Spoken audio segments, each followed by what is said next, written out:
वंदे मातरम। भारत माता की जय। मित्रों, आज के वीडियो में दो महत्वपूर्ण सवाल को ढूंढने की कोशिश होगी। पहला सवाल यह है कि स्वामी प्रसाद मौर्य, सपा, राष्ट्रीय जनता दल, लालू की पार्टी, इन लोगों को जब चुनाव 1 साल रह गया, अब प्रभु राम के मंदिर के लोकार्पण में भी ठीक 1 साल रह गया, तब पिछड़ों, दलितों का हिंदू धर्म में, ग्रंथों में अपमान कहां से नजर आ गया। इसमें कई बिंदु हैं।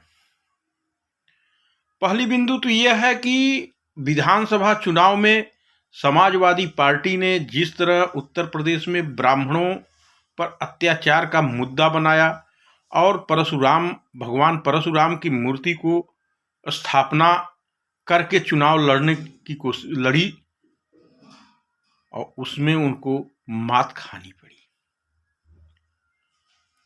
दूसरा, जब इनको अब ये लगने लगा कि प्रभु राम की मंदिर का लोकार्पण नजदीक है और हिंदू सनातन समुदाय में, सनातन समाज में उत्साह का माहौल है, तो इस उत्साह के माहौल को किस तरह खत्म किया जाए, कैसे इसमें खलल डाला जाए, उससे भी आगे चलकर एक महत्वपूर्ण जो बात सामने आ रही है कि जब तमाम धर्माचार्यों, सनातन के धर्म गुरुओं के प्रयास से ईसाइयों और मुसलमानों में गए हमारे सनातन समाज के लोगों का घर वापसी होना शुरू हुआ, तब इनको यह मुद्दा समझ में आया। मेरा सीधा सीधा आरोप है कि यह विदेशी ताकतों के इशारे पे काम हो रहा है। सरकार को इसकी जांच करानी चाहिए। इतने दिन तक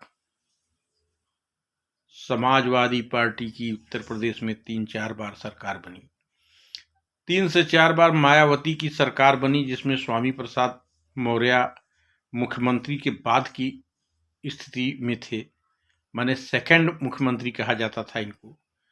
इनका मुख्यमंत्री आवास पे सीधे एंट्री था, तब इनको यह धर्म ग्रंथों में यह चीजें नहीं दिखी।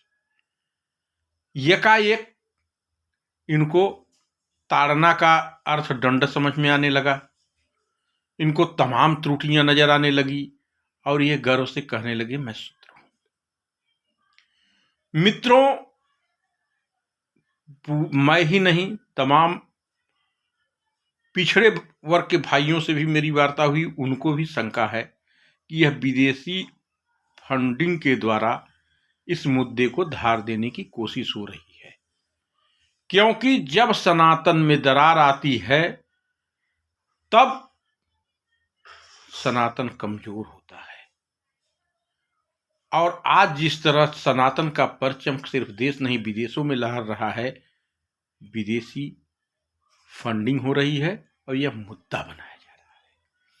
अब दूसरा जो महत्वपूर्ण सवाल है, अखिलेश यादव जो कह रहे हैं मैं शूद्र हूं, मेरा सीधा सीधा सवाल है उनसे कि यदुवंशी, वो कहते हैं मैं कृष्ण वंश से हूं, यदुवंशी हूं। वैदिक काल से आप चले आइए, मुगल काल तक चले आइए, देश के अनेकों हिस्सों में यदुवंशियों के राज रहे हैं, तमाम सशक्त यदुवंशी राजा हुए हैं।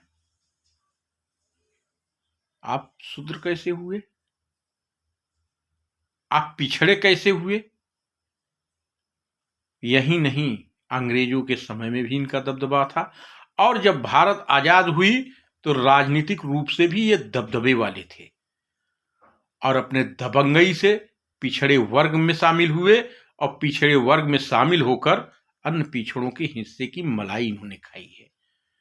जाति जनगणना की मांग कर रहे हैं, मेरा मांग सीधे सीधे है कि जनगणना तो यह होना चाहिए कि पिछड़े वर्ग के नौकरियों में इन्होंने कितने प्रतिशत हिस्सों पे कब्जा किया है और नियम से इनके कितने प्रतिशत हिस्से होने चाहिए।